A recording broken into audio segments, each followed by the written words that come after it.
Hello, ladies and gentlemen. Welcome to another episode of Property Inside. Today is going to be an exciting episode, and of course, with me here today, this is none other than the co-founder of the Quadrant, Shawn Lee. Everybody. Yo. Hope you guys are having a good evening.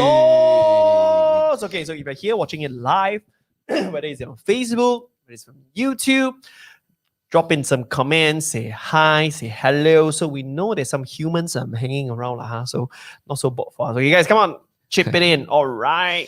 Say some hi, say some hello, where you from, okay? And anyway, so today is going to be a very interesting topic because we have a very special guest that we'll be inviting in a moment's time, Shawn, right? But, we have a very special guest here in the comment session, right?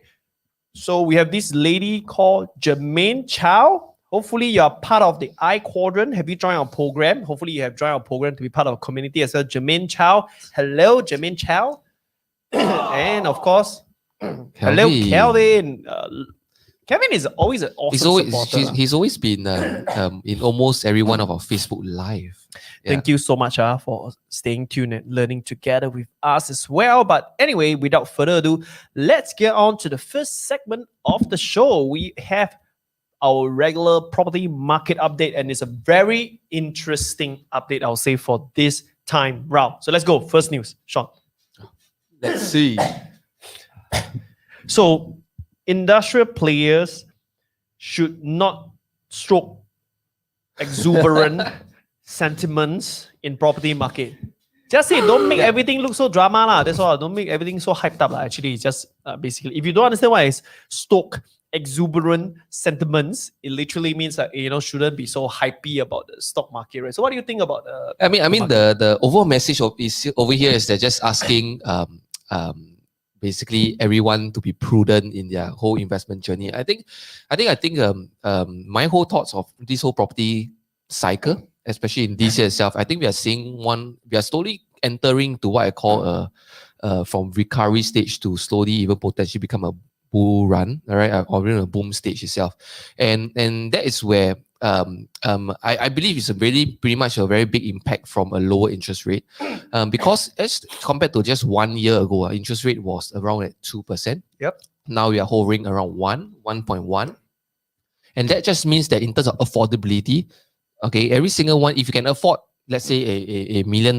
property, let's say 1+ years ago, as of today, if you compare the mortgage to mortgage, you can actually afford a 15% higher price in terms of servicing the mortgage. Globally, that is really one of the triggering main factor for the rise in capital appreciation, property price per se, because usually, just look at it in a very layman perspective, right? People care about down payment.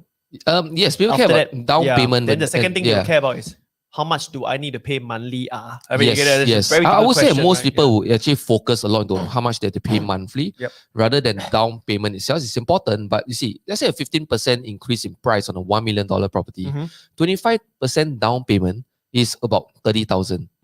So it's compared to the original down payment of 250,000. So it's a very marginal increase, but what really pretty much people look at is the liability they're going to get, which then ends up in terms of can they afford it on a monthly basis. So usually that stokes the price of property investment, right? But however, on this article it says that people shouldn't go out there and just keep making the market hype. Although we believe there are some certain categories that are doing well this year. However, I think this article is largely true by CNA because you can see in the whole entire industry, right? People are using like crazy sentiment on like fake cooling measure news, telling people to quickly buy property price doing very well, property is going to keep going up, and very biased data presentation to show that it's all good, man, they'll just keep buying, right? But actually what we realize is in certain new launch or most new launch category, right, it's already priced in already. What's your sentiment on this?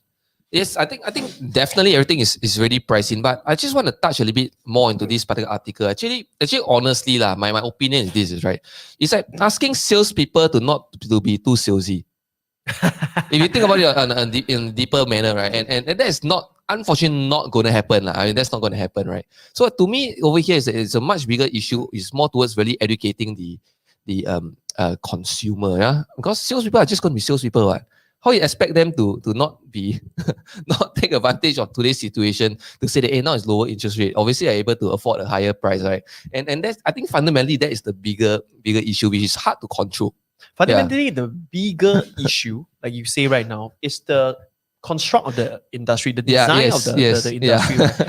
You see a lot of mature markets, such as in Australia as well. Of course, not 100%, but I've seen a majority of financial planner in Australia, right? It's actually on a fixed salary. You know, they have to give unbiased comments, right? And whatever you buy, it doesn't matter. They make the same, right? And this pretty much leads to a quality of advisory. And I think my prediction is that in order to solve issue like over marketing, telling salespeople they don't sell, right? Yeah. The general trend of property advisory will change. The general trend. Let's just look at it. You can see All My Home, fixed com, low com, self-do, DIY coming out to rip off half the market because they know that the demand is there. Yes. Why can't this be automated, right? It's so simple, right? Why can't it be automated? That's number one, right? I mean, even it can even be blockchain into a digital contract. I mean, it's so easy, right? Everything could be automated, right? Second big part is the majority of the consumer in current days, right, can get access to information online and to public sources like us. So people are already ready to make informed decision, right? And I think the market will change in order to make sure the sales scene is not so crazy. General biggest agency, they really need to look at the structure of the construct. Now it's like an MLM system. Yes. Hey, wow, look at this champion, make so much money. Yes, hey, just much more highly paid. Hey, look, I make so much money. Hey, you can do it too. You get it? And then Yes. this like crazily high commission, which is not wrong. I think it survived through an awesome era of people. I mean, like think about it. Like there was a time, right, in insurance agent as well, is that people don't understand the importance of buying insurance. Right now it's very different. People know that they need to buy. It's just what to buy, right? So you see the market is getting mature. MAS is really regulating the insurance industry. I think likewise, right, there might be a lot of regulation needed, right? Or a change of the structure of payout, right, to agents for it to clean up the whole market. So it's really a bigger problem than that. Like you say, it's impossible to tell a salesperson don't sell, right? This is ridiculous. Yeah. Sell it's not going to happen. 50%. Yeah. Sell 50%. Not so high. You just like say, hey, hold back. Then you know how crappy is those sentences. Like, no matter how much disclaimer you put, right? The sales pitch is a sales pitch. Yeah. So it's not going to affect like them overselling. So that's what I think, right? So let's go to the second update as well. I say HPOP says that DC rates increased by 0.3%, on average non-landed residential, and a decrease in 1.5% for commercial. Yeah. So I think over for this one, right, is okay. So basically, this is kind of like an indirect cooling measure. Why I say very indirect, but it's a very, very small cooling measure. Like. It's very indirect because this, instead of course putting on extra cost to consumer, they're putting it on developers. Yeah.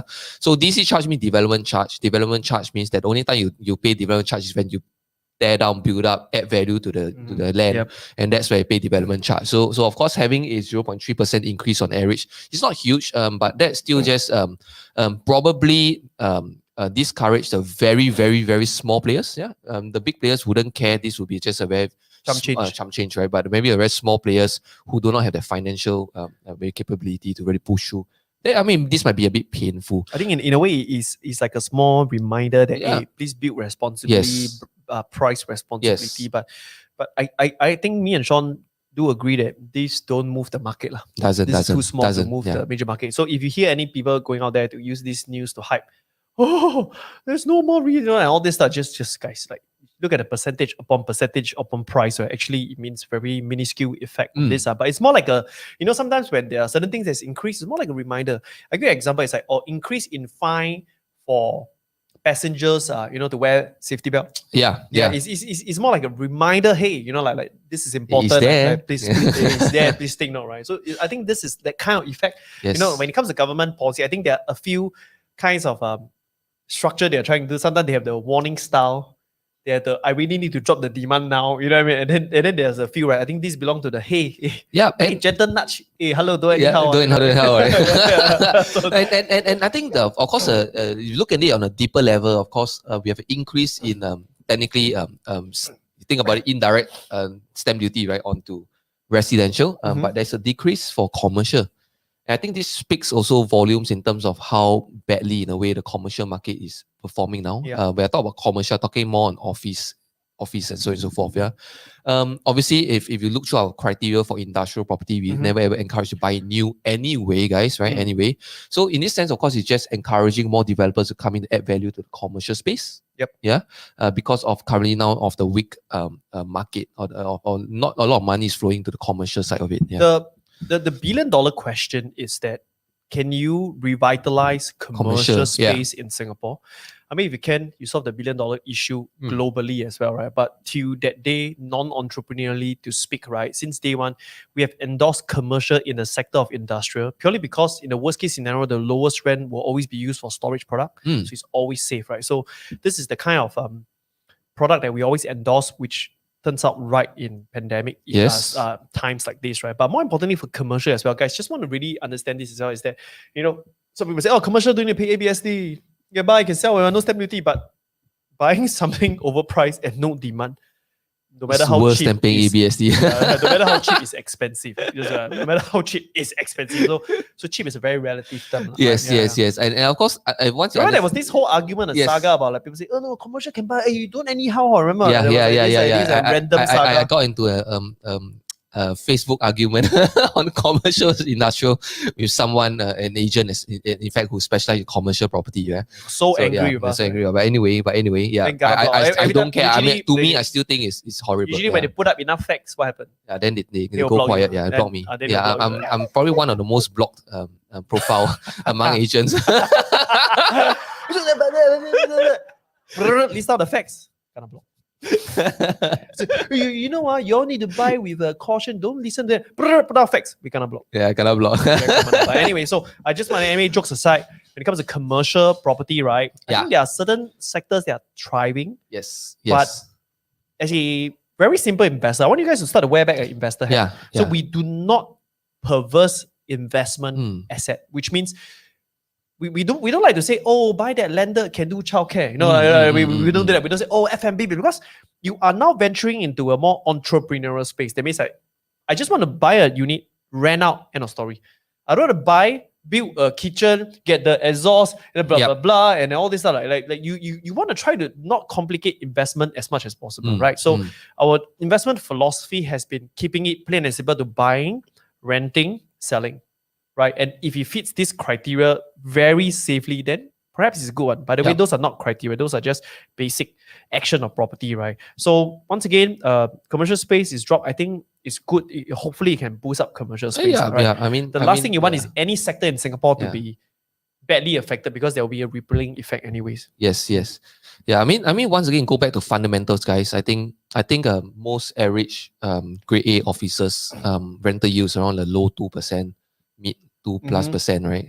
And then your interest rate is at commercial industrial does get a high interest rate. It's at 1.5, 1.6%. I mean, the margin is very thin, yeah. So of course, you naturally have a negative cash flow. So I mean, if you look at it on even bigger picture, in terms of you're so scared about ABSD, then look outside Singapore. I mean, there's so much more better properties out there. Of course, understanding what to buy is important, but we are all enjoying, I mean, like 5% rental yield and 3% interest, things like that. And it makes much more sense, more margins, freehold. I think the world's very big. We get so much question about direct Facebook ads right now. Yes. You have seen developer marketing direct to consumer in Singapore. You have seen overseas even agents marketing directly in Singapore. I just want to put a word of caution as well, is that, when you sign a contract, right, you want to know which state you are signing with, who you're dealing with, because the last thing you want is to have a legal battle in a country that you're not familiar with. Yeah. Right. So there's a reason why CEA, right, really regulate this. Once again, guys, I want to say it's really regulated, because in the worst case scenario, when something happened, right, you are protected by CEA. You are in an agency that's governed. There's things that are being measured, right? There's process that have to be done. So just be really careful. It could be the exact same product, but deal with an agent. So for example, if like PropNext or Orange Tea is carrying the same product as a foreign developer, right, just buy straight from PropNext. Yeah, just buy straight, because I think it's safer, because right now it's protected within the Singapore sphere. You're dealing with a local source. I think that's very, very important. Most people forget there's a lot more benefit if you're dealing with direct source. That's just my real truth here. Yes. Yeah, so just be very careful, not just on price. Once again, guys, fundamentally buying the right product is important, price and all. But that is just a start. You must understand, owning the property management is a long process. Really find someone that really helps you through this whole process, and more importantly, a local source would definitely be very helpful. Yeah. Okay. Next point.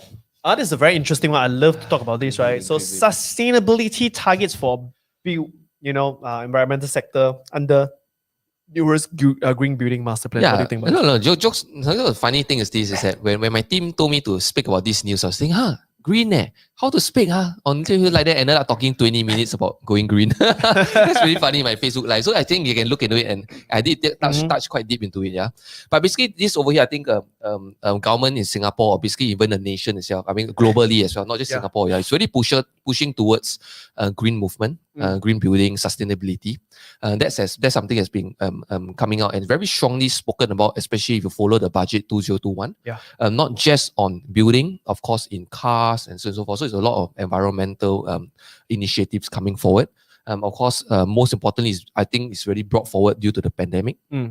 So therefore this becomes a lot more important. Why pandemic? Let me share more. Because in pandemic, right, government now push a new thing called 30 by 30. 30% of local produced edible greens by 2030, right? It's a big movement. $1 trillion will be really pumped to this direction, right? And more importantly, I think one of the key things is the appreciation of green and culturally changing people to appreciate and paying for greens. I think that's why this whole movement is big. It's cultural shift, market supply shift, logistics shift, right? So the green space is going to be a very interesting space for property investment. But I will say this as well. I saw this news that remind me of Tengah BTO.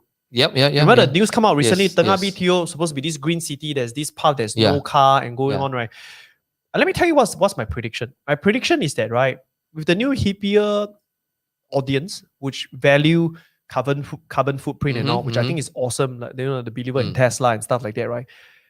These will keep private developer on their toes. Can you imagine how do you fight a no carbon footprint master plan government project, right? And you're just building this 4-block with a swimming pool in the center. You get it, right? So I think HDB will be valued interestingly, because I think what HDB understands is that government housing must have thematic and project approach, right? I think this will really attract people to really stay in the government space. So actually, kudos to the government for government project. They're not just building at blocks that are empty and then randomly same neighborhood, right? I think this is really a very cool planning. I mean, Singapore really started this movement actually since 2010, 2011. I can't remember the exact year. It's been going around, but it's been a bit slow, honestly. That's why all the Tengah BTO thing came out. It's all part of the initiative. But I think they pretty much brought forward the entire plan to really push through to really have 80, right? 80%. I can't remember already, but 80% building to be more energy efficient, green, but 80% across all board, right? So by 2030. I mean, I'm a believer in private property, but I mean, it's pretty cool nowadays to live in HDB. I think about it. Next time, your car park top will be a farm. You know what I mean? And after that, you have like your neighborhood to be like uniquely like designed, right? I think the private developer will have a tight space to fight, with HDB being like more and more innovative and stuff like that. So I mean, let's just touch on the elephant in the room here is that as investors, people ask me, so by doing this one particular move or by government initiative like this, right, will the cost of construction go up? Drum roll, please. This is the bigger question over here. Okay?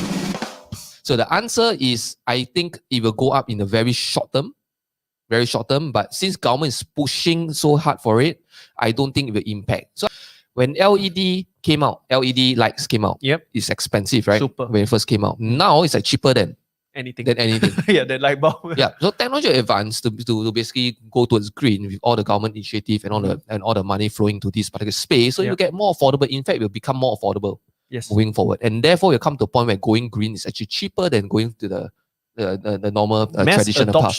Mass adoption equals affordability.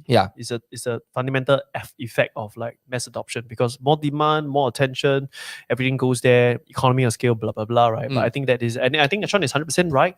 The going green movement, it sounds like an expensive game. Sounds very expensive. When you think go green, I mean, you think about it, it's like you eat healthy, first thing you think of, go organic is what? Expensive, right? It's the same thing, go green. People immediately think, expensive. So, but okay, guys, that's not really a truth, okay? So I went to research, and actually as of today's technology, at most, it will only cost 5% more. or the construction cost. So we are very close already to the norm, which is the normal. Yeah. And that's at most 5% at most. So moving forward with government's to me support, then I believe that it might be the same or lower moving forward. You're referring to recent government project, or are you referring to private development? So basically if this is a nationwide movement, if it's nationwide movement, then I believe that there will be more incentive for even developers and everything, restrictions, everything that will come in soon after. If not, then how do you think in 10 years' time you're going to achieve 80%? It's not just going to happen magically, guys. Okay, there needs to be regulations and it will come in, guys. It will come in. But the main fear here is does it increase the construction cost? I do not think so. Yeah. So the key is don't need to be too concerned as an investor. I think even is so. Don't forget that it's not always a simple markup approach. Oh, construction cost is expensive, we can sell higher, right? I mean, we have done how many? Like 20, 30 new launch project? Time after time again, right? The selling price is determined by the marketing effort and the positioning of the product. And sometimes we even see X project using a lower tier construction company, right? But marketing as premium. Yeah. That is very normal. Yes. Yes. As of now, developers are using this as a marketing gimmick. The latest new launch, Midtown, Midtown. I think half of the developments are always green. Almost every single one is just saying it's green, right? Yeah. And now it's a marketing gimmick, but sooner or later it won't be lah. Sooner or later, right? Yeah. I think it's green. Oh, you're not green. So now it's a very big marketing gimmick lah. But it should be a norm. It should be but watch this space, because when money pours in, and the cheapest land right now for development, it's still car park top for bidding. Big lands that need a lot of technology. If not right, guys, hear this. If not right, is commercial industrial unit. I say this again, guys. Hear this big commercial industrial unit. So once again, one giant factor right now that jumped in to support industrial growth again, because industrial unit is used for vertical farming. And so with more grants going to do this, right, more people develop prototypes in industrial unit. That becomes another lead generation for tenants, tenant profile. Yes. And they are going to be so heavily invested in. They are not going to be like leaving in 1 year. I mean, if you're going to put like 750,000 worth of infrastructure into an industrial unit, right? Yeah. You can expect to increase your rent every 2 years. Okay. Because they have spent too much, right? Which I also want to just bring attention to, I think, Jeffter. Hi, Jeffter. Right? I think he mentioned here, I think one of the main fear again, right, would be that would this actually sacrifice some livable space and of course into their profits and so on and so forth, right? So going green, there are actually many ways to go about it. One of it is actually to use really energy efficient goods itself. The way that they actually build the building in terms of structure and so on. I mean, there are many ways to actually so-called qualify to be a green building. Yeah, and it will get clearer moving forward as well. Yeah, especially depending on what the government's going to push for. Right? But once again, I think we researched a little bit into it. I think the main key here is that the cost is really not expensive. Just a very big misconception. Yeah, that actually going green is so-called more culturally. Culturally, crazy, yeah. Right? On this, the point of the last update will be this. Fresh from the oven, 10 March, just a few days ago. Condo resale price rise for 7 straight month in February. So, what do you think about this news? What I think about this news? Forwards. I told you so. In fact, right, everybody was like, let me tell you, I will just put my flag here, right? When we were out there last year, being the first to say the disparity and the resale price will match up, right? And that's how property cycle go. It's called the gap analysis, right? The gap widening and narrowing, right? It's a key for property growth, right? We predicted this, right? And how many people slap us on our face saying, no, man, new launch better. Wait, is new launch good? Don't get me wrong. New launch is good. There are a lot of good new launch. Don't get me wrong, guys. It's a case study of research and price matching up and narrowing, right? That we have spotted. There's a few key categories. For example, the 1-2 betas. So the 1 betas in resale especially were jumped astronomically, right? And then also the decline and the slow growth in the 4 beta, 5 beta, purely because it's matching too close to the landed project, right? We have been talking about this so many times here. Yep. So I think the key here is that while new launches are really going crazy now, sometimes you just got to look beside. And then you can just literally, literally just look beside, right? So resale it's just to property compare. Everything's the same, right? The grass is greener yes, on the and you resale actually side. tend to see a very interesting data, a very interesting deals just opposite, right? Yeah. So I think resale, this one is just a start, guys. I'm gonna say here it's just a start. You'll likely see 8, 9, 10 months moving forward as well. So as long as unless cooling measure comes in, but if not, then this data will likely just continuously rise. I mean, my speculation is that cooling measures shouldn't come in to curb resale purely because this is how a proper cycle of property should be, right? It should really stop new launch for pricing exorbitant. And if the resale price do not support the bottom line, the holding price, right? Or increasing the holding price, the support line, right? Then it will cause the new launch to really shrink, right? And that is not healthy in the property market. So the fact is that the policies to us, after we analyze, right, we map out the three policies together, right? It pins to shifting demand to resale. It's the best move to keep Singapore property landscape, right, safe and with very predictable growth, right? Because you cannot have a property asset where the new launch is crazily priced different from resale. And when we see that happening, especially in our neighboring country, right, property price go bananas, right? So this is not going to happen, right? Yeah. Any last point to add for this? I think once again, guys, I think 2021 moving towards 2022 and all that, right? I think the property market is going to get more exciting. If new launch continuously become crazy, then there's actually even more opportunity, especially in the resale market. So do take a look in the resale market, especially if you are looking to become a home investor. Yeah, so that's a new term that we came out with. Home investor basically just means that you are looking to stay in a place where it will still make you money. So basically live and still profit from your home itself. I think now it's a very good time, very good space in 2021 with low interest rate, with continuously increase in resale pricing. Doesn't mean that you need to be the one who buy it at a high price. There's still very big knowledge gap when it comes to the resale market. I just want to put it out there. When it comes to the new launch market, developers are seasoned players. They know what can sell, what cannot buy. But you must understand the resale market is not filled with very experienced players, and therefore opportunity is there. And we're the king of resale, right? Right, circa 4 years ago, right, we resale our way, bulldoze our way to industrial until now, right? That's why we have very deep experience in resale all the way down to spotting, to negotiation, to pricing, to growth, to mapping out, right? And I think it's key. And let's not forget these guys. Very simple. Lowest interest rate.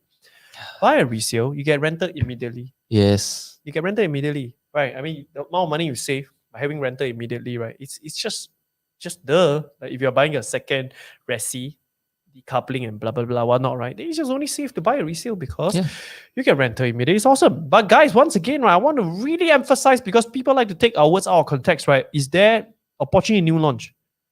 Of course. Is there lesser opportunity in new launch? Of course.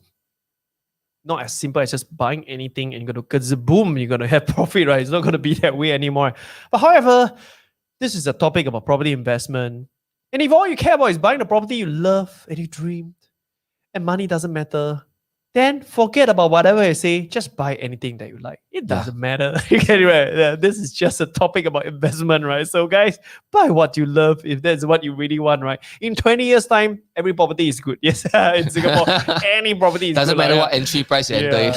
So if you're just buying a home and you don't mind just splurging and don't care about money, right? Any home is okay. Just go buy something you love. Don't stress yourself and then really squeeze in to buy something you don't like because of ROI. Okay, guys.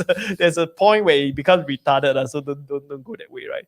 And on this note, right, guys, once again, we've finished property out there. Hope you guys learned something as well. If you guys learned something and love what we hear, right, please type in the comments, say yes, say awesome, say cool, type in what you learned. We're going to highlight them in a few moments' time. But right now, I just want to introduce you to a special guest for our last two segments for today. And our special guest is a very interesting lady that I met a couple of years ago, right? She is very loud in the sharing. She's very, she's like an investigative, like journalism kind of thing, right? Which is damn amazing, right? I like the way she write her article because she go into the depths of number and not just random classic opinion pieces. Have you seen those opinion pieces? Oh, please be mindful, but at the same time, but it's just like tons of disclaimer and they don't really stick out and make a point and there's no learning, right? So So we have experience with her previously also. Interestingly, Yes, she wrote about Quadrant, huh? Yes. After we have some clarification, and then we really kind of get to know each other a little bit more, understanding the key thing as well. But the interesting thing, she is also a key advocate in stocks, and that's why today the topic is about property versus stock. On this note, let us welcome with the biggest round of applause, Dawn, everybody! Welcome, Dawn. Be careful, a little bit. Awesome. Right. So everybody say hi to Dawn. Everybody show us some love. Show some in the love. comment as well. So Dawn, how is everything for you? Give us an update about how is it like for you throughout the first part of this year Good. in terms of like investment and stuff. In terms of investments, well, it's been up and down. Of course, like, Have you? last year was the best. We had a Yeah, huge yeah. dip. Yeah. And all of us who went in, as long as you went in from March onwards, like you definitely made money. Yeah. Right. And the irony was that it created a lot of people, it instilled that complacency in a lot of people as a 100%. result, right? People who just started investing Yeah. or started for the first time and didn't even learn anything, and then they were all very proud of the results and think that it can be replicated. And then Yeah. we had all the people saying that value investing is dead, Warren Buffett is outdated, I am better than Warren Buffett. So that was hilarious to watch. This year, that's starting to die down. We're starting to see the trend shift back towards value. We're seeing recovery plays, turnaround plays. So yeah, it's been very interesting in the We're stock seeing market. we're seeing people looking at Disney again. Yeah, looking I when I bought Disney, people were like, "Oh, why Disney?" Yes, and yes, now yeah, everyone's yeah. like, "Disney can buy now." Like I bought a long time ago. Yeah. So it's a very interesting time, right? For investment. I think every time when there's a crisis, no matter what, get yourself into the investment space. I think it's very important. I mean, there's definitely opportunity. It's as cheesy as it sounds, but there's opportunity, right? But you got to know what you're doing as well. Last year, me and Shawn went into much more heavier position. Not Yeah. that we are not in stock before, but much more heavier position in stock as well. So definitely, we see many people coming out to speak about stock investment, and their opinion as well. Shawn, what do you think about last year? I mean, I made a couple of big moves last year. Yeah, of course, I got to my residential property, sink in 7-digit into it. So that's a huge investment part of my portfolio. Yeah, it's painful, but yes, I think it's good overall. And also, I think last year was the first time that I felt confident to actually go into the stock market as well. I think with so many friends and around me that started investing into stocks as well, I think that also just gives me that little bit of a push, right? So environment does influence you, right? So it does give you a push to actually invest in stocks. And of course now recently there's actually been a little bit of correction. Yeah, correction, come back down. That became a hot topic even within the office itself. That's pretty fun. And then now it's going up a little bit. But I think that's the stock market, and really that's why understanding the fundamentals of why you even invest to that company. I wouldn't say stock. The company in the first place becomes important. Yeah. Yeah, I mean, like we have seen this happening. The worst thing is, I think, Don, kids should have experience on this as well. Have you seen like people going on margins and then burn during this period? Like for me, my experience is that so many people were so complacent about like growth. To them, I think the problem with entering in a recession, good news is make a lot of money. Yes. Bad news is that you thought that every year you're going to make 60%. Yeah. Invincible, yeah. Right, it's like, I'm going to make 60. I'm going to be like 2x every year, 2x to the 10x, now 2x, not good enough. No, 10x, right? And that's a very scary thought, because then you start to do very drastic move, right? So what's your experience? Have you seen people like this, and what do you think about the overall market and investors? I think future you have to look at the people you hang out with, right? And I'm the kind of person whereby, if I think that I don't get into arguments unless I think it's worth it.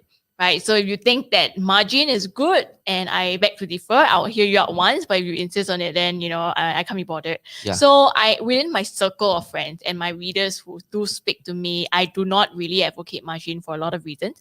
Primarily because when I speak, I'm very mindful that there are a lot of people out there who may not be able to take margin, and the level of skills, emotional kind of competency is very much different. Yes. So within this space, I don't see of any. As for online, I do see random posts here and there by people saying, I lost this amount of money. My fiance took this money that was meant for a BPO, don't know why, and then lost it. I mean, you guys would have seen it in some of the forums as well, I'm sure. But we also don't know who these people are. Usually they're anonymous. And I think also people don't really talk so much about their losses as much. It's a very Asian culture thing. Yeah, right? yeah. You talk about wins, hardly talk about loss. And that's why people think that, they can outperform the market. Yeah, Yeah. exactly. But actually, this just gives me a little simple topic I want to discuss as well, right? Is that when talk of margins in property in stock terms means that you take a leverage, I take a loan, basically on the so-called property or stock that you buy into, right? Yeah. So during crisis or during, let's say, a downturn, in property itself, right? I mean, government came to step in, and then we talk deferment and loans and so on and so forth. But in stocks, you must understand, of volatility, if you go on margins and it drop, no one's gonna bail you out. Yes, man. You ain't gonna get bailed out. Yeah. So you think about it. So you want to hear an insider thing? When people sign the dotted line on margins from local banks, right? They actually already have a basket of trashy stock that they have to let go. Mm. So literally, right, when you got margin, right, they will force sell and force you to adopt, right, their worst pick, right, and they'll just dump to you. That's how they clear a P&L. Wow. So that's what a lot of people don't know what they are signing. So they're signing onto not just margin, they're signing onto buying and dumping stocks, right, so that banks can get back into position. It's crazy. So yes, you can margin on a platform, which is cool. It's just losing money. Yeah. But many of them are going for official leverage, like going to the big banks to right. take, right, Yes, without yes. knowing, right, what they are getting into. what they're getting into. Right. And so it's the biggest way for bank to clean up the P&L, man. I tell you, that is crazy. And that's the scary part that people don't consider, right, when it comes to stocks leverage. But before we go deep into stocks and property, right, let's just see if we have some alignment first. Would that be okay, guys? Let's see if we have some alignment first by going through this new segment, which I call Dead Friends Advice.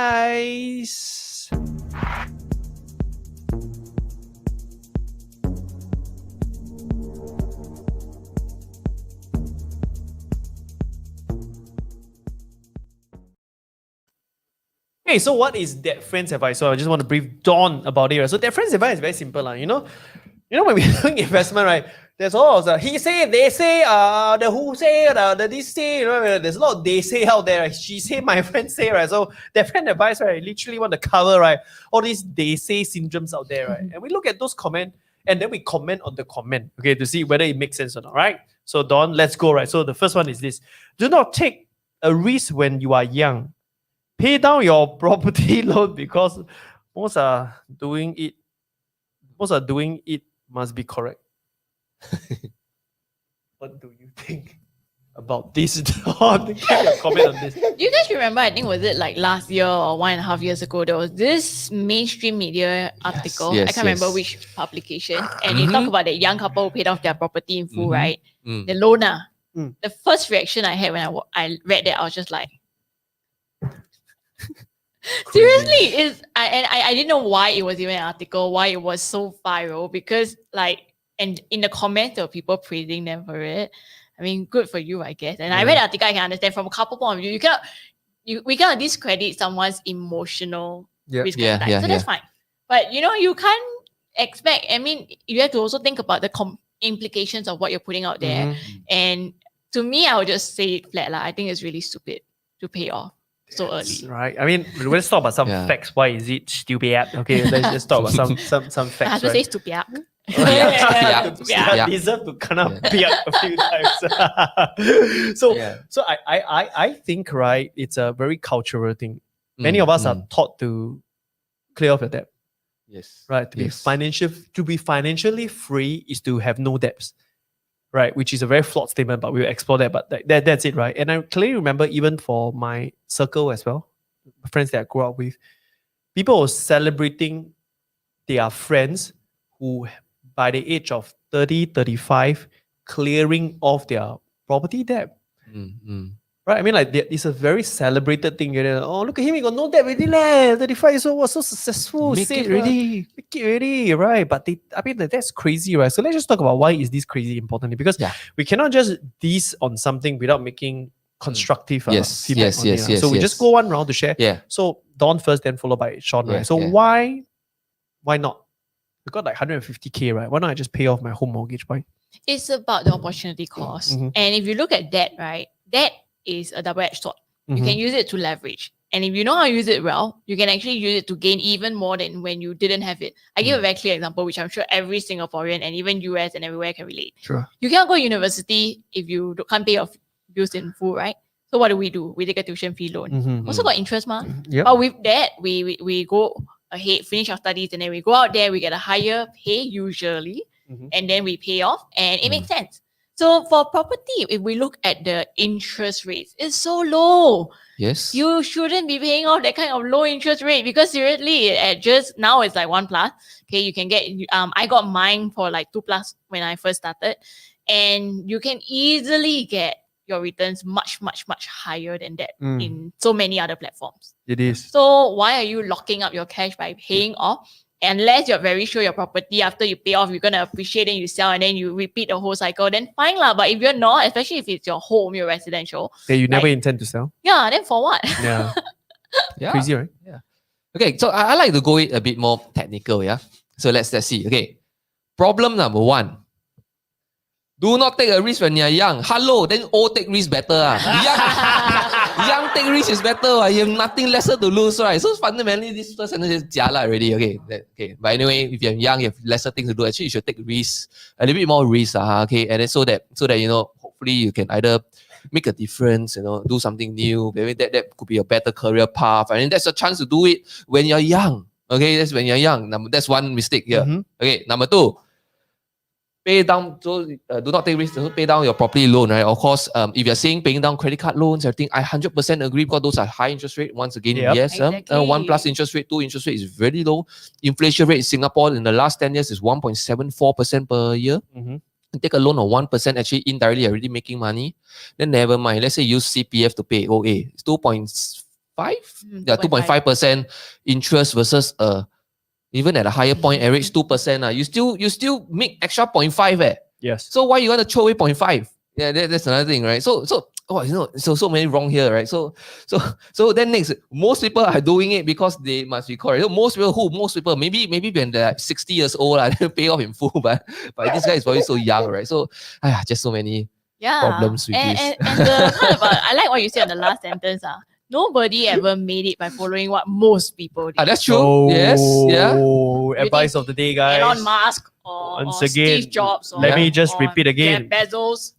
Yes, nobody ever make it right if they follow what most people do. Isn't that true, right? But yet most people follow most people path expecting a different result. Yeah. Right. I want to say one thing is quite crazy. I hope you all understand my perspective. So my point here is very simple. It's actually super risky to pay off all your debt. Mm. Let me tell you Yeah. why. Normally, when they do it this way, they are buying a government project. You Yeah. cannot refinance out your money. You cannot on the government project, if I'm not wrong. So Cannot. which means, right, you literally lose away every of your liquidity.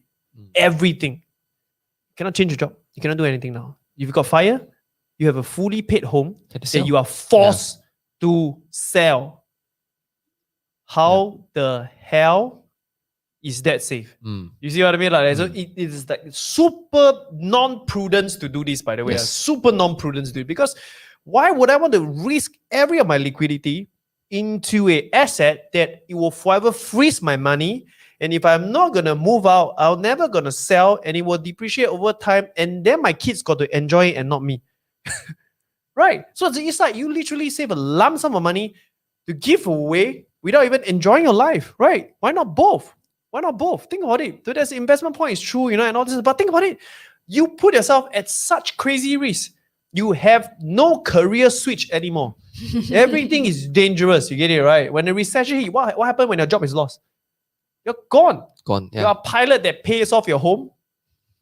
Then immediately you got no income. Yes. You are dead. Yep. Guys. So once again, it is even, I will argue, is super risky to do that. Because you cannot refinance. If you have a private property, maybe, okay. Yeah, maybe you pay off in full means right. most likely you have used more cash, so more cash you can refinance, remortgage. Maybe, but still it's not optimized, right? Like Yep. say again, we can easily throw into any form of investment schemes, right? Proper investment schemes like stocks and all, right? You probably make more than that. So I think this is absolutely crazy. We can't help but to remind people again and again on this, right? That the only people that I think will pay in full, right, Actually, it's nobody. But anyway, so I'm trying to think of a You profile. had Right? that couple on the article. Yeah. No, I mean, it should pay is that you really have absolutely no means to do with those money. Mm. And you have quadruple of those money in your bank that you They have more than enough to invest out. and you really have nothing else to do, right? And you're so worried about anything, right? Maybe you pay full. But if that's your perspective, you're missing out. And I can say even for that group, right? I'm pretty sure if they go out there on the streets or online and they say, "Hi guys, I have X amount of dollars. Okay, you can guarantee me this amount, or I'm willing to lend it out to you as long as you pay me minimum this amount." I'm sure there's so many people So who many, jump yes, at yes, that. so many, yes, yes. Yeah. Yeah, so You are why 100% pay? right. On that note, right? I'd rather you go and buy fixed deposit lah. At least got some, at least got some It return. must see, because now fixed deposit is also very So bad, ah? bad. So bad, Yeah, ah? got 0 point something I now. haven't explored that route in the longest time. So I was just doing research for an article okay, recently. maybe Terrible. single premiums. So of insurance. Probably those will decent, get you yeah. 2 to 3, 2 to 3. Yeah. Yes, So that yes. will be generally I'd lower rather- risk already. Yes. I'd rather you invest in an insurance investment scheme, right? Yeah. You probably would have Yeah. made more, right, than paying off your HDB, right, guys? So I think Exactly. it's very not dollar and smart to look at things like this, right, and then make a big stand on it, right? Because they are just leveraging on the cultural norm of being debt free, right, and giving very not proper financial advice. Manipulating it by saying people who are investing is like risky, right? And it's taken super out of context. Guys, let me ask you, what if fiat goes to zero? What is your protection? What if property crash and what if your job lost? You see, you have no protection if you simply pay off everything with your money. Exactly. So I think this is just bad. So none of us here endorse this. So I apologize. If you pay in full, how about sell your house, buy again, take a Fix it. loan, Yeah. and Take then a have some loan. cash in your pocket to do something else. Okay, that's an Yeah. easy fix. Okay, so let's go to the next thing, guys. The easiest way to make 100K is to buy 100K below valuation property. This is more sensible. I would say it's a very sensible comment, right? So, guys, what do y'all think? Yeah, sensible. Of course, it would also depend on whether you can sell it, lah. That's a question. Correct. But I would presume that if you are good at spotting below valuation, Mm-hmm. unless you intend to stay for it, then it shouldn't be lumped up together with your investment. Yep. But if it's an investment property, then yeah, just when you buy under valuation, easiest way to make money. True. Yeah, I'm a direct beneficiary of this. So I bought my place at 600 plus K under value. So Wow. that's, So we all know Shawn's yeah, richer overnight by 600K. yes. So that's why I made that move. So not because I never planned, guys. Yeah. Which is my point. Yeah. This statement got a flaw. Let's see. Yes. Why? The most predictable way to make 100K is to buy under value, but not the easiest. Why? Not easiest. Yeah. Because you gotta negotiate. Negotiate. You gotta Yeah. hunt. You gotta fight. Right. So it's predictable. Don't get me wrong. So that's my little bit of argument, right? But it's not easy. Sometimes you get Yeah, it's not easy. Go to someone and say, No one's just gonna tell you, offer- hey, Yeah. buy a property at 100K lower. Yeah.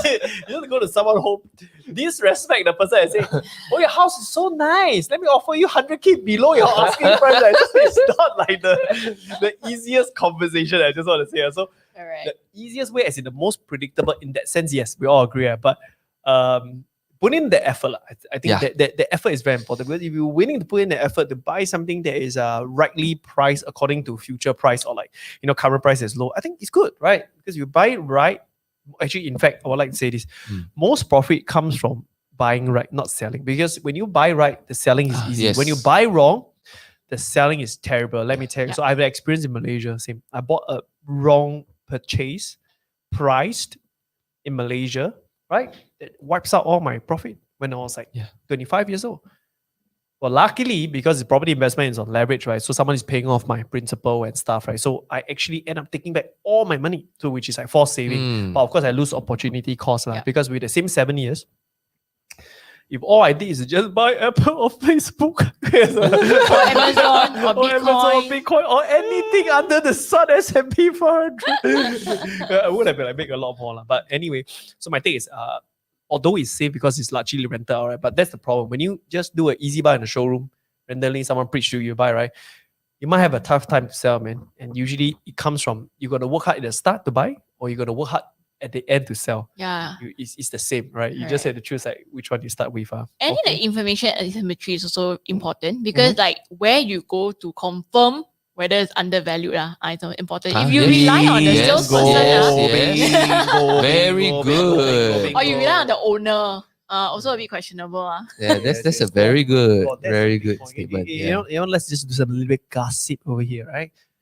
The Dawn might not know this, right? So that time we were doing an investigation for a new launch, right? Mm-hmm. I won't call it investigation, a research on the new launch, right? Okay. So what we realized was, right, 50% of the surrounding project that is totally underpriced and good to buy, right, is omitted out from the sales deck. Yeah, So they present you a deck. They say, oh, look at the surrounding PSF. You buy at a good price, right? Then when we do our own research, right, pop, another 6 project come out, shows a totally different trajectory of a project. Project not to be named, okay? But this you can is, tell me later. yeah, but this is the industry, right? So I mean, guys, once again, I say majority of the agents are not scrupulous. They are very, disciplined. They want to do the best for you, right? But 2 things, right? A small group out there, you got to be careful. Second thing is, sadly, this is the data they are presented. They trust that the platform give them the The right fairest data. data, right? And they put in full faith to deliver what is best. But sometimes the platform just deliver biased data. And you cannot fault on the agent. I always tell them, you just cannot fault on an agent, right? Like one of the trends that I see is, this like 5%, 7% commission when buying a new launch. You cannot fault on the agent because it is a design of the scheme, right? Now the agent is forced, right, to deal with many unscrupulous agents for like those kickback and those illegal stuff, right? They are forced out their wit to do a proper job. So the design of the platform is the biggest struggle right now. And then they always blame the agent. And they say, oh no, but you are the one that do the thing, it's your fault. But it's the design that forced them to do so. Yeah.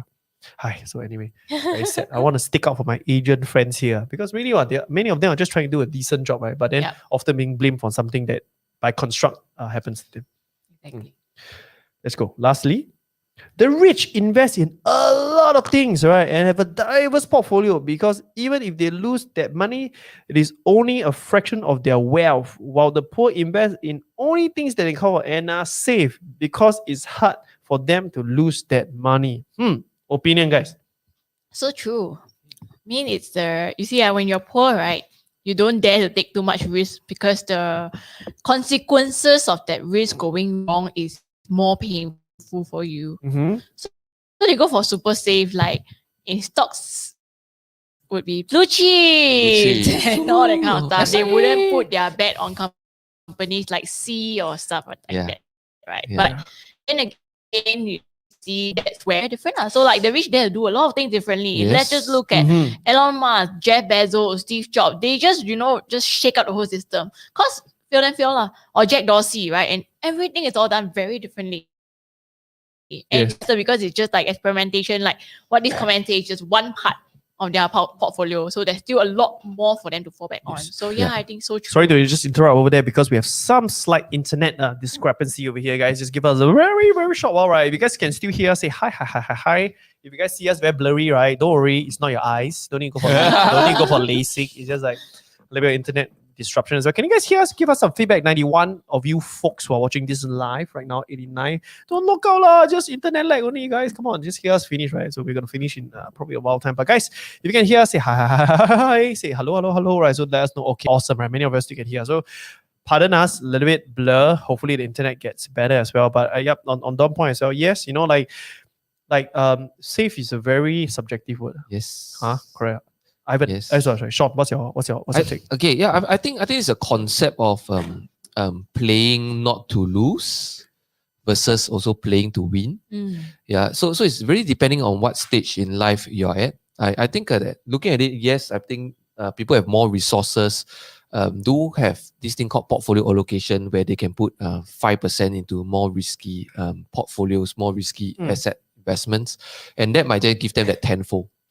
Yeah, and even they lose at 5%, yes, they do not actually lose. But let's put it on another perspective, is that actually you must think it this way, is that if you have actually very little to lose in a sense of that being having not much resources, then actually the more you need to consider actually taking a very calculated risk. Yeah. If you really want to break out of that cycle, I mean, it can be very painful, guys. I mean, and yes, it might potentially make a wrong decision. But all I know is this one thing is that if you have very, very little resources and you really want to achieve a very different result, then you really need to do something that's radically different. Correct. Yeah. If you just continue to just invest into fixed D, this and that, you're obviously not going to retire with whatever you imagine to be. So then sometimes you guys got to take a risk. And I'm not asking you guys to take such a big risk to the point where go into like maybe 100% to crypto, right? I'm not asking you to do that, but just maybe even just getting a knowledge on even investing in growth companies at the point in time. Maybe your strategy will have to be on growth companies. Yeah, and that is maybe a high risk to you, but in that sense, at least it might give you a 2, 3, 4x potential in the next X amount of years. But for me, right, I will give a different perspective. Yeah. If you have only 2,000, I will go all in for Bitcoin. Yeah. Or Ethereum, or even Tesla, quote unquote. There's guys, this is just comments, right? But all my point here is because, right, you see, the problem with a 10K portfolio, I have a discussion with Chicken Genius on a podcast, right? Is that you cannot retire with a 4% compounding growth. Because if the only money you have is 10K, right? So for me, you have to understand your size of the pot and what does it mean for you. For many of us, it's wealth preservation and don't mind growing at 6 to 10%. Now that's okay. That means we are yearly contributing this fund and it's growing and we're growing faster than inflation. So kind of like we are reducing the time of retirement because it's multi-folding the income, right? So we have a proper income, growing. I think it's fine. But imagine, my take is if someone only have 10,000, so my point is that, it's hard for them to lose. They should really think about losing the whole money. I know it sounds ridiculous but then if your 10K grow to 12, you grow, don't get me wrong. But you cannot retire from it. You are still trapped in a cycle because the fund is just too small. Yeah. So it's my very radical advice. Please do not follow. But it's just my opinion. But if you really have limited amount, you really have to think, right? Like this must grow. It's a very gross word, but 10x. I mean, you get my point. You have, if not, how are you gonna retire, right? So that's actually, if I even dare to say, I think if you have 10K today, right? In fact, I would say and the best investment is actually not to put even onto stocks and everything. Actually, is to education. Yeah. Because the problem here is actually you're not earning enough active income. That's really. I mean, you don't have to invest education into property or what. It doesn't matter. But it's education. Is it to advance your career? Is it education to change career? Go and take a RES license. Those. Wow. I mean, that will be a much better. Side hustle. Yeah. I mean, that will be then will give you a much bigger difference. Yeah. Yeah. So I will add 2 things. One is I think risk comes from not knowing what you're doing. So for the poor, it's really that lack of knowledge. So they just rely on tried and tested means. But like you said, if they put that into education, you can go way, way further. But I think that's the other trouble, right? So that's the second point, which is a lot of people have been very conditioned by the internet era where everything's given for free, that they expect things to be given for free. Yeah. But the thing is that, who are you? Why should someone give for free? Why would someone give out their time? There's something, why is someone giving you for free? Correct. There's a motive, right? So I think people don't really expect that enough and they're very cautious about, it's good. I always encourage skepticism and cautiousness when it comes to spending your money, but you cannot deny the investment in education. Yes, and I've already put one more thing forward. Is that people actually really underestimate the power of even attending an education course because of the fact you must understand that people who tend to pay for educational courses tend to be of pretty like-minded individuals. Yeah. So even to the point of this is that, hey, I met Benny through an education course. I met Ivan through an education course. You must understand it's a natural filter for a lot of things. And sometimes opportunity doesn't need to come in investment. It can come in network, partnership, and no Dawn Cher. Through education. Of course, you must understand this. I mean, this is the way, real right? value. We know each other through education, right? Yeah. Think about that. Actually, you're right. The network. I mean, you want to radically get out of your network. Go take up a class of like-minded individuals who are actively there and will not speak you of what you're about to learn. Think about it. If you're constantly surrounded with 90% of your friends hating what they're doing, how long can your willpower go? Like, oh, don't invest in stock, like it's risky. Then all they care about is your one mistake, and they go see. I told you. You get my point, right? They are not encouraging in the space. Dawn was telling me this. If it's okay for me to share, right? It's not very personal, but it's very important that I would love to share. Is that when the stock price drop, and Dawn is really immersed with a group of investors, right? And when everybody say, you know what, let's do it, right? It gives that confidence that, hey, you know what, I'm in the right group of people who understand what I'm doing, right? But imagine you're alone at home, and then stock price drop. You go, oh man, like the world end, right? So network, I think is really, really Very important. Exactly. And I think like I'm also seeing this trend of people who think that network, again, thanks to the internet, free, Mhm. right? You can find network online. Yes, you can, but you also forget that when you look for free network online, so is everyone else. So it doesn't act as that filter, right? Yes, and most of the time, the people you meet might have an agenda. Yeah. I mean, you go to forums like maybe Yeah. Hardware Zone or Value Investors or wherever, lah, right? Mm. You don't know who the person is on the back end of the screen. They could be selling you a fake story or whatever. Yeah. And if there is no filter, how do you know you're getting quality network? Many of them are looking for validation, so they only share their goods. You know, they keep quiet on their bed because Exactly. it's just a cultural trend of like people who are anonymous, right? So I think you gotta be very careful about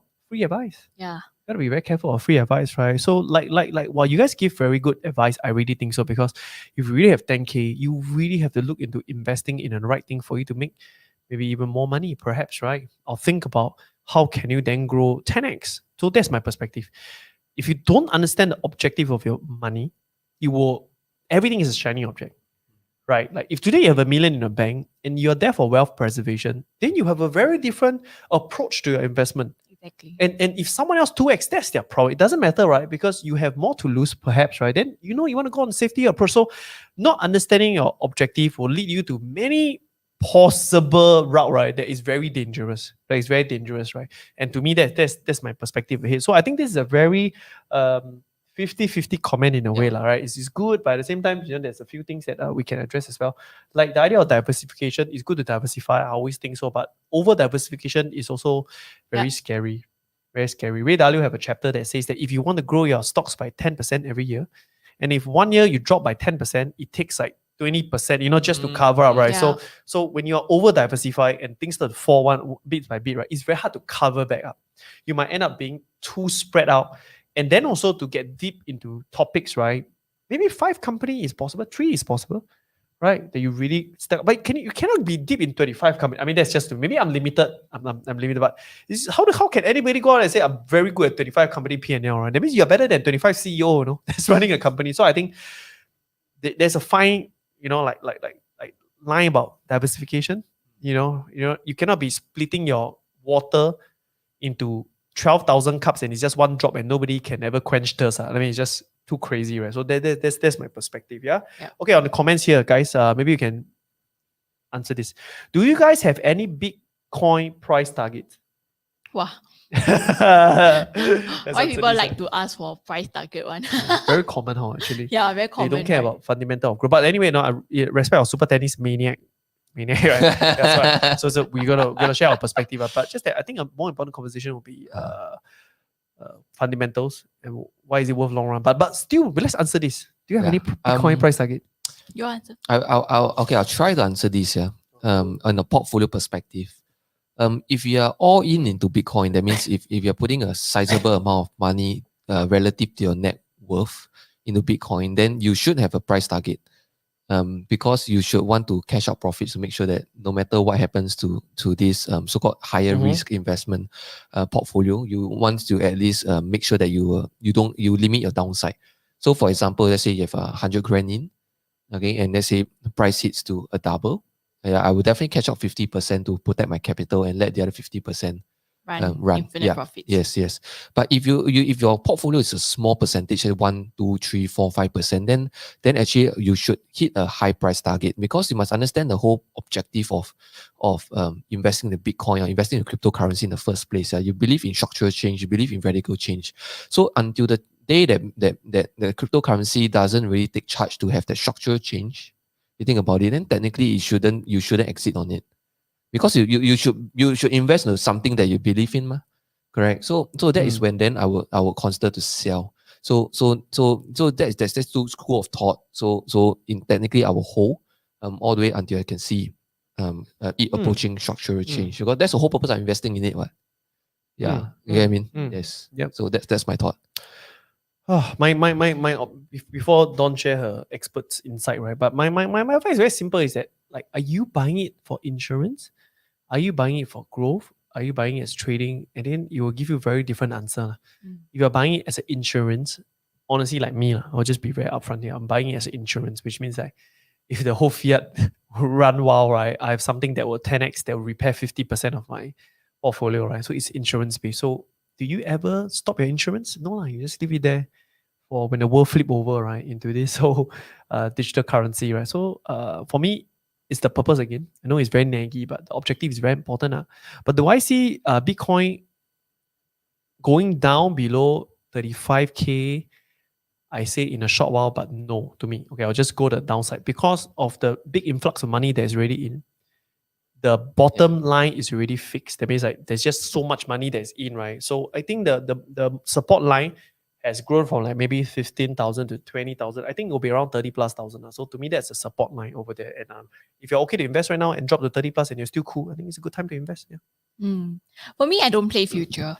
So I don't try to predict because I'm not God. I don't have a crystal ball. I wish I could did. Then I'll just buy next week, winning 40 or total numbers and be rich. But no, I try not to put a price figure. Unlike what you say, but it's more from a more emotional and practical perspective. Let me explain why. I realize that price always shifts. Price is also a perception. So today, right, if more people value it, then your price will go up. Yeah. So I cannot control how many people and at when they will value. Yep. I can only know roughly this is going to be the general uptrend or downtrend. So based on that, right, I will just invest. And if the upside is a lot, then yay! I always say it is both skill and luck.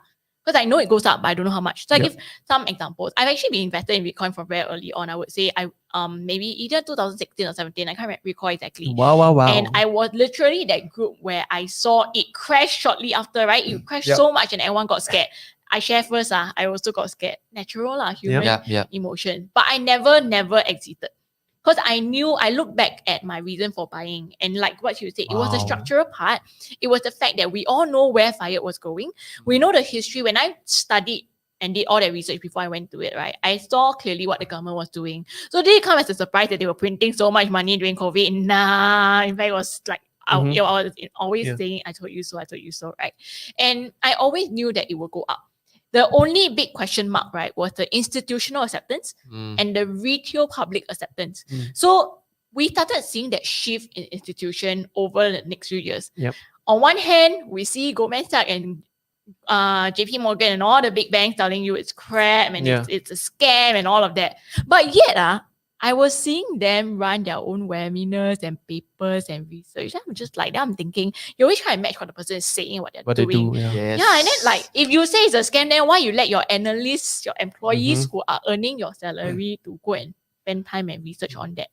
So definitely they're seeing something and they're not being fully upfront, right? Yeah. And then after that, we started seeing companies like Square and all of that buy in. But I think the big validation came in when Tesla bought in. Yes. And it was very funny because I was having this conversation with a very good reader who asked a very good question. I said, but what if I'm the last bag holder? Who will buy from me next month? Now very high already. I should buy now, man. I should have bought a few months ago, man. Then I replied the reader, I say, I cannot tell you who is going to buy from you next month, but I know for sure someone's going to buy. I can only tell you who after that person announced. Yeah. So we saw Tesla in January, right? And then after that, it was Motley Fool and a few more. So there will always be that demand. So I don't know where it'll go down. You said 35K. For all we know, maybe something happens and then media hypes it up. Everybody gets liquidate. Yeah, and we then never know. boom. Yeah. Or like a Mount Gox happens again, which unlikely, but you never rule out the possibility. But I know one thing for sure, it will hit 100K eventually. I just don't know whether it'll be in my lifetime or what. Yeah. We don't know. It might be even happen sooner than later. Some say this year. Some say 600K. Yeah. Some say this year. Caddy would say $1 million or something. You never know. But all I know is this. The worst case scenario, you can use your Bitcoin to buy Tesla. Buy car. Yes. Interesting. So one last question before I move on. Okay, just last one. Anyway, we had an awesome conversation. And how many of you learned something here? Please comment, right? It's so amazing to invite a special guest like Dawn so we can really discuss about different topic, right? So last one. Does Bitcoin goes against the ideal of green movement? So now everyone hating on Bitcoin because of the green movement, right? But it's so funny because like a few years ago when it was rising, and when it was rising exponentially, why nobody hate on it for the green movement? Yeah.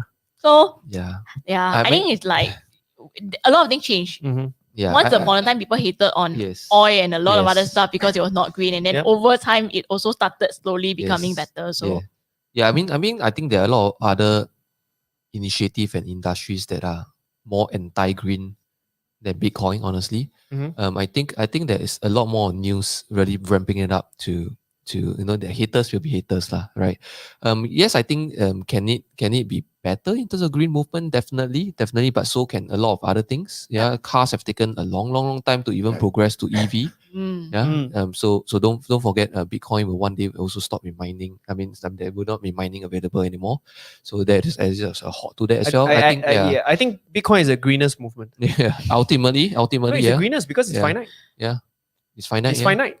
The fact that it's finite and it can only grow based on the value and chipping away multiple chips of a version of it, right?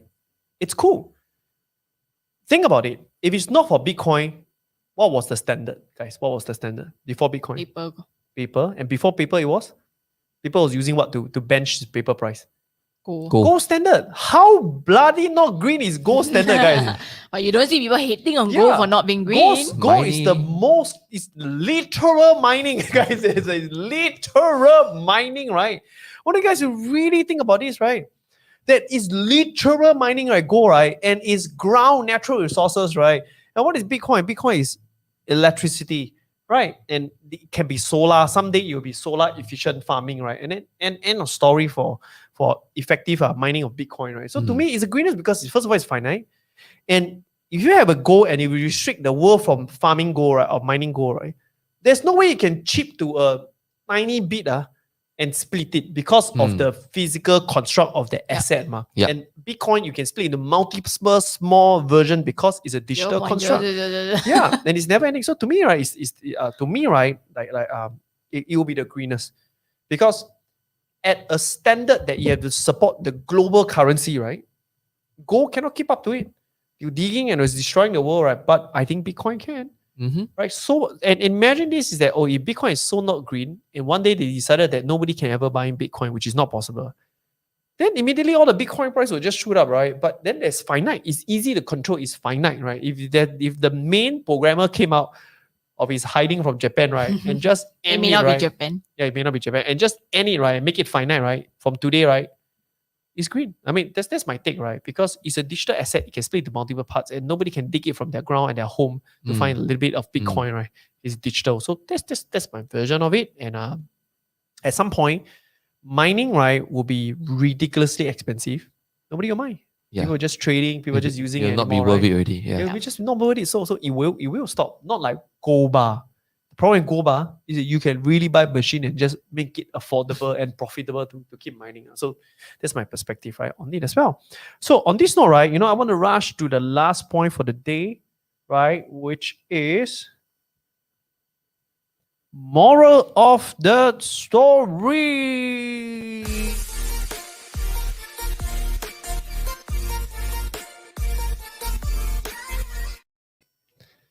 And of course, moral story, it's where our guests share a story. And what's the moral behind it, right? And none other than Dawn today, please share the story first. Okay, share a story first. I have a lot, It's like, why you're limit me to only one? One, okay. In this show, we allow one. Some more is like, today we covered so many topics that I can think of so many stories and so many more. No, one. Okay, only one. Yes. Yeah, I'll choose one that ties into something we talk about today, and I think it's really important, which is and it also relates to what you guys are about, because I mean, when they first invited me here, I thought it would be a debate on stocks versus property. I'm very excited. I'm like, whoa, drama, let's go. And then after that, they say they'll still invest. I'm like, okay, never mind, no more drama. But okay, so the moral of the story here, the story in the first place is that I think you need to really think about diversifying, not to 25 stocks, okay? But the key thing is you don't put everything into one. So I'm in stocks, but stocks is, and I talk a lot about it, but stocks is also not the only thing that I do, right? I have my career, I have my side hustles, and then I have stocks. I don't have an investment property yet, but I am adding that into it. And then for you guys, because you guys are the property people, you Big. have your property Very already. big. Bro. Yep. And then you all have your stocks. And I hope you all also grow that eventually. And then we can have more debates and discussions. And I'm sure there's also many other, you guys also run a business. And the key thing is that if you put everything into one, right, it's going to be detrimental when it crashes. So last year really, really showed this. A lot of people rely on their job, believe in like super, super corporate rats, corporate slave. And then like, super loyal to the company. And then when crisis come, what happened? Company no choice, must cut you or give you pay cut. And do you think they care? Or do they care about their survival? So a lot of people I know, like, they ran into cash flow issues. Luckily, the government stepped in. Mhm. So you could actually Yeah. defer your mortgage for really long. I can't remember how long was it? 1 year? 6 months? 6 months. 6 6 months to months. 9 months. Yeah, 9 months. I know they changed it a few months ago Yeah. again, right? So luckily they stepped in so it could actually help. But having to suddenly land that situation of no income, right, was very painful for many. And even on mainstream media, we are seeing that. I remember the international conductor who traveled the world and then Yeah. after that he became a delivery Yeah, delivery, food delivery rider, yeah. right? So it really shows you cannot control. And when you put everything into just one career or one job or one something, okay, like paying off your property in full or putting all your investments in one basket or all in on one stock, this 10x stock or all in on Bitcoin or whatever it is very, very dangerous because everything that we do in life has risk. I always tell my GP students there's no black or white, there's always a gray. And you don't know this gray can be the extent of it. There's a lot of things out of our control. So that's why I always believe in building multi-asset portfolios so that when one thing goes down, you still have other things to support you. And I think a lot of people, do you remember a time in the past when we were probably, maybe all of us were in school, and they always say moonlighting is bad. Yeah. Yes. Today, Oh my God. wow, change already. Side hustle, good. Yeah, build more side hustle, not just one, Yeah. multiple. Yeah. Right. And it changes. So yeah, that's the key story I wanted to share. I think not just my story, you guys probably also know a lot of people like this. Maybe Yeah. some of your own friends. Some people, like I would name property agents, for example, we talk about that. Suddenly they say no viewings, right? So those who never adapt and go digital. Yeah. Did you close anything during the lockdown? Very, very hard.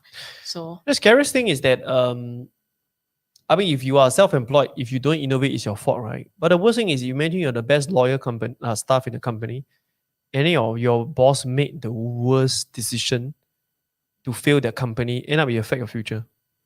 That you will never have a fair chance to fight for your own future because someone else is making the company decision, right? And Yeah. if they make it badly, the chain reaction is down to you, right? So I think that's why we are not hating on jobs, don't get me wrong, all right? I think that we are all hired. We are all hired in our own ways. You get it? We're all hired, right?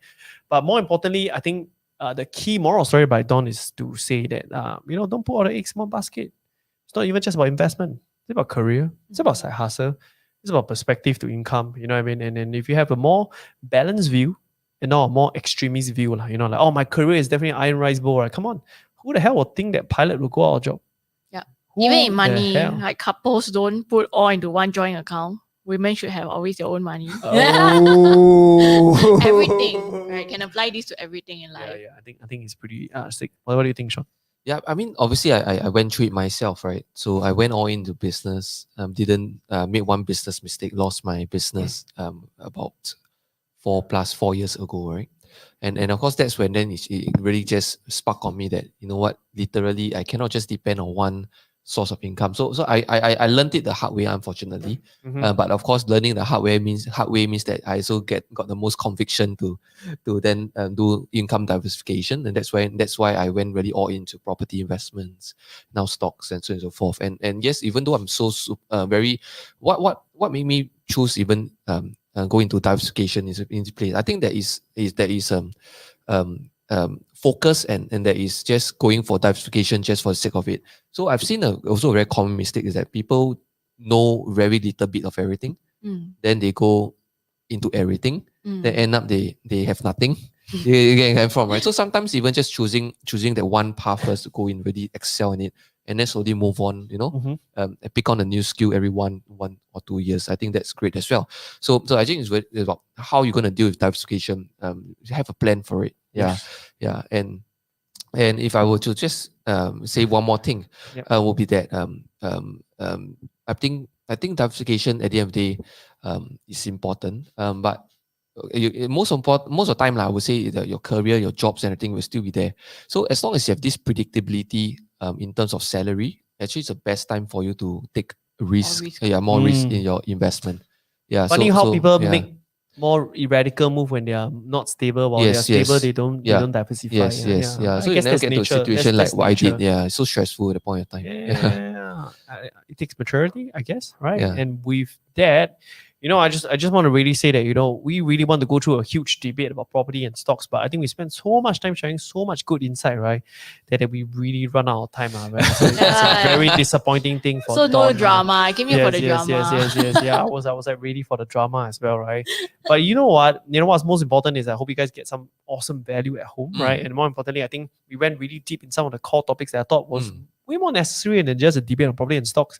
It's really about understanding the position, understanding what does investment means to you, right? And of course, there's bad advice out there. Gotta be a little bit careful, right? And of course, invest in yourself as always, right? So guys, once again, hope you guys love our third episode in Property Insight. I want to give a huge round of applause to Dawn, everybody. Right? Thanks for coming to our house of property, right? And talk about investment, right? And I think that's a very interesting topic for everyone, right? So with that being said, see you guys in the next episode very soon. With me, we have Dawn, Shawn, Ben. Next episode next week. Is it next week? 2 weeks. Next Next month. Okay, next month. month. See you there. Bye bye.